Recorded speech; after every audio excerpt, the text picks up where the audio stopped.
I, Kevin L. Faulconer, do solemnly swear do solemnly swear March 3rd, 2014, Kevin Faulconer is sworn in as mayor of San Diego. The city had been through a lot of turmoil. A sexual harassment scandal had forced Mayor Bob Filner to resign. San Diegans were looking for stability, and Faulconer looked to be the answer. So help me God. Congratulations.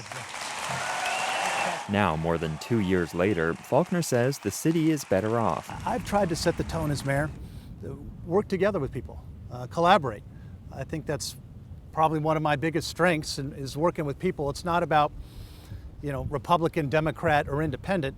It's what's the right thing that we should be doing for San Diego. It's precisely Faulconer's popularity as a Republican in a more Democratic city that has led to speculation he's eyeing higher office, maybe the governorship in 2018.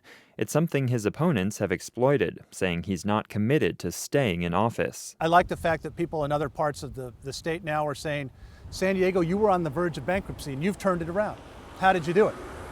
We do have a good, successful story, so I think that's where you're seeing some of that come from. Can you promise San Diego voters that you'll stay in office for 4 years if you're reelected? I'm running for mayor to stay as mayor of this great city. Faulconer touts his recent budget as evidence he's fixing problems. There's more money for street repair and expanded rec center hours.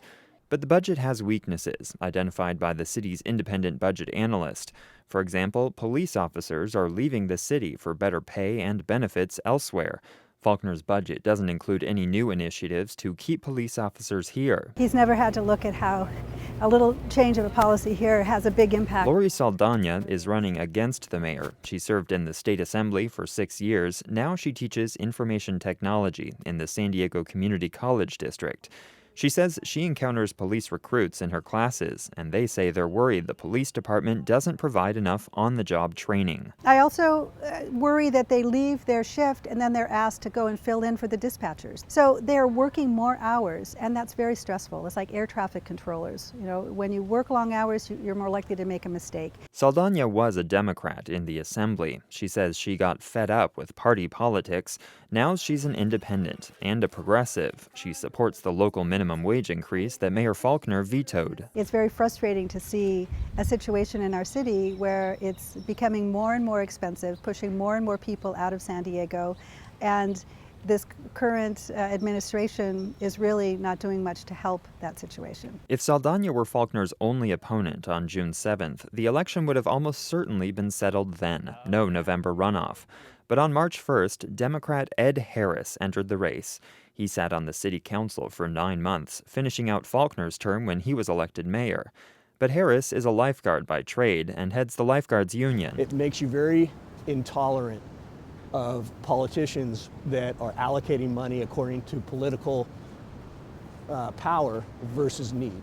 I met him at the Ocean Beach Pier, near where he first started lifeguarding. He says the lifeguard service has a similar problem with attrition as the police, and the mayor isn't fixing it. This mayor does not act until there's a crisis or until it benefits him publicly.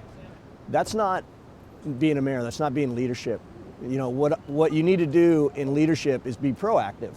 We should be taking care of problems before they become major or before they come out of control. Harris made a mark in his brief time on the city council by opposing a lease extension of the city-owned Belmont Park in Mission Beach. He says that was just one example of a bad deal for taxpayers that takes money away from other city services. Government likes to tout incremental change.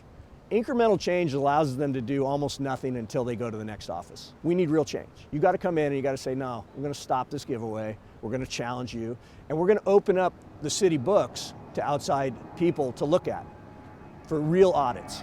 Harris and Saldana are clear underdogs. Mayor Faulconer has a huge advantage in fundraising and campaign organization.